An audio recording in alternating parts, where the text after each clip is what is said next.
official, Pitch Perfect 2 is happening, and Anna Kendrick and Rebel Wilson are signed on. So in honor of this, the best sequel news of all time, we are counting down the top 5 things that should happen in Pitch Perfect 2. All right, up first, let's just go ahead and put it out there. The entire cast has to return. As in, it's not an option for one of them to be like, oh, I'm a diva now, and say that they're too busy. I mean, if Elizabeth Banks can make it work, and hello, she's Effie freaking Trinket, they can all make it work. Now, on the note of the cast, here's what should go down in our oh-so-humble imagination. Let's talk about that Amy. So here's our scenario. She's still riding high from the relative celebrity status she's achieved as a result of winning the last big acapella competition. She's on the cover of Acapella Monthly, and the dudes cannot get enough of her.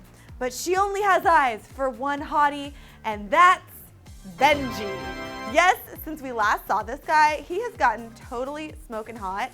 Amy helps him with his close-up magic, and he supports her side hobby of floor dancing choreography. What could be better? Up next, at number 4, we've got to talk the music.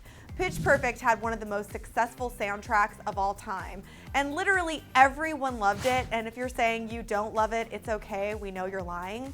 Well, Anna Kendrick also basically became one of the hottest artists of 2012 and 2013 thanks to Cups, so we are hoping for big things with the sequel.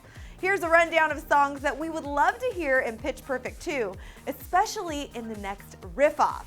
One Direction's Story of My Life, Bruno Mars' Treasure, Daft Punk's Get Lucky, Katy Perry's Roar, Christina Aguilera and Great Big World's collab on Say Something, and then you know we need some old school love up in there too. So how about some OG Spice Girls Wannabe? Or even better, Waterfalls by TLC?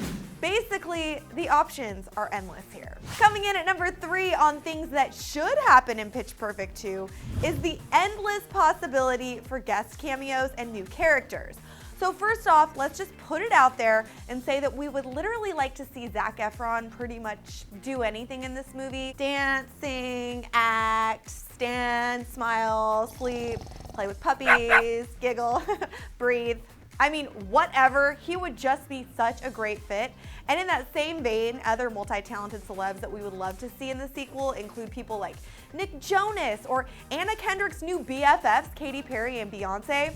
And then, what do you say we just finish things off with some on-screen bromance action from the combo platter that is Zach Braff and Harry Styles.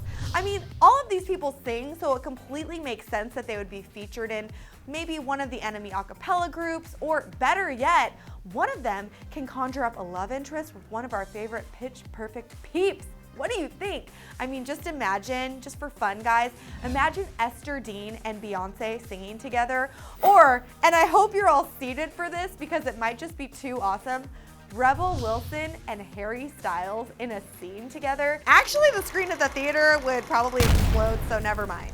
Okay, we are at number 2, and guys and gals, it is time to discuss the ever important plot. So we know that this time around things are going to be bigger and better, and we've even heard that things could go international.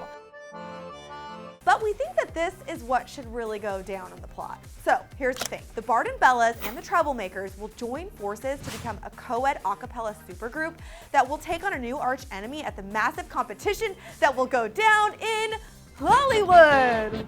And this is where Bumper will return. Remember how he left the Troublemakers to become a backup singer for John Mayer? Well, friends, I gotta tell ya, Hollywood can be a tough place, and maybe things didn't go as planned. And this is why we think that our favorite singing collegiates will reconnect with Bumper when they run into him as a superhero on Hollywood and Highland, where they save him in a super crazy dramatic singing scene. Does anyone else feel like I'm turning this into some sort of weird fan fiction? And now we have arrived at the number 1 thing that should happen. Wait guys, I'm changing that from should to has to happen in Pitch Perfect 2. Becca and Jessie absolutely have to be together and have to be in love. Don't worry guys, not that too cute for words / super annoying in love kind of thing. We still want them to have their fun back and forth banter, but our little hearts would break into a million pieces if Bessie or Jekka ever called it quits. Plus, they were only officially together for like 10 seconds in Pitch Perfect, so it would be really fun to see them happily in love. Don't you guys agree? They can make sweet music together. Think of all of the duet options. Is your heart pitter-pattering? Am I creeping you out yet? And with that, guys, we have wrapped up the top 5 things that should happen in Pitch Perfect 2. But honestly, dudes, I am aka serious when I say that there are basically a million more options.